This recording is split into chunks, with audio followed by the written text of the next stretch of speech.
વિધિની વક્રતા અને સ્મરણોની વેદના। આ મણકામાં ધનાએ જીવનના એવા પડાવની વાત કરી છે જ્યાં તમામ પ્રયત્નો, દવા અને દુઆ છતાં પરિસ્થિતિ બદલાતી નથી। ભૂતકાળના આનંદના સ્મરણો અને વર્તમાનની પીડા વચ્ચેનો સંઘર્ષ અહીં અત્યંત કરુણ રીતે રજૂ થયો છે। દરેક લીટીનો અર્થ। દશા ન બદલી તારી, મેં દવાને દુઆ કરી છે બહુ ભારી। ઘાયલ દશાના ઘાવ રહી ગયા, સતાવશે ઉમ્ર સારી। અર્થાત, હે જીવ, મેં તારી સ્થિતિ સુધારવા માટે દવાઓ પણ કરી અને ઈશ્વર પાસે આકરી પ્રાર્થનાઓ પણ કરી, છતાં તારી દશા બદલાઈ નહીં।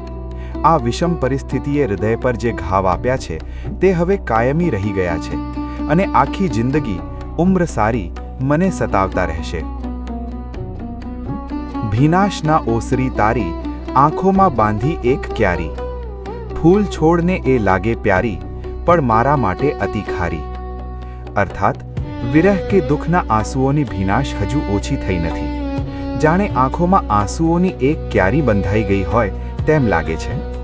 ફૂલ છોડ માટે પાણી, ભીનાશ સુંદર અને વહાલું લાગે, પણ મારી આંખોમાં રહેલા આ ખારા આંસુ મારા જીવન માટે અતિશય પીડાકારક છે।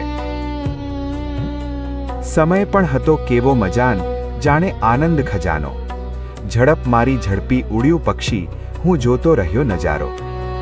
અર્થાત, એક સમય એવો પણ હતો જ્યારે જીવન ખૂબ સુંદર અને આનંદના ખજાના જેવું લાગતું હતું, પણ સમયનું પક્ષી એટલી ઝડપથી ઉડી ગયું કે હું તો બસ એ સુખદ નજારો જોતો જ રહી ગયો। સુખના દિવસો પળવારમાં વીતી ગયા। અશ્રુ તો બધા ઉડી ગયા, ઝળઝળિયા થોડા છે બચ્યા। તારી દીધેલી સજાનો અંત હશે કે હશે મન હજી તરસ્યા? અર્થાત, ખૂબ રડવાને કારણે હવે આંખમાં આંસુ પણ ખૂટી ગયા છે, માત્ર ઝળઝળિયા એટલે કે ભીનાશ બાકી રહ્યા છે। હે પ્રભુ, તે મને આપેલી આ કસોટી કે સજાનો શું ક્યારેય અંત આવશે કે પછી મારું મન હજુ દર્શન કે સુખ મેળવવા માટે તરસતું જ રહેશે? કંચનને કદી કાટ ના લાગે, કેમ કરમાણા ફૂલડા। ધના મણકા લાગે હળવા, છોડ વહાલા અને દવલા। અર્થાત, સોનાને ક્યારેય કાટ ના લાગે તેમ સાચો પ્રેમ કે ભક્તિ કદી નાશ પામતા નથી, તો પછી આ જીવનના સુખરૂપી ફૂલો કેમ કરમાઈ ગયા?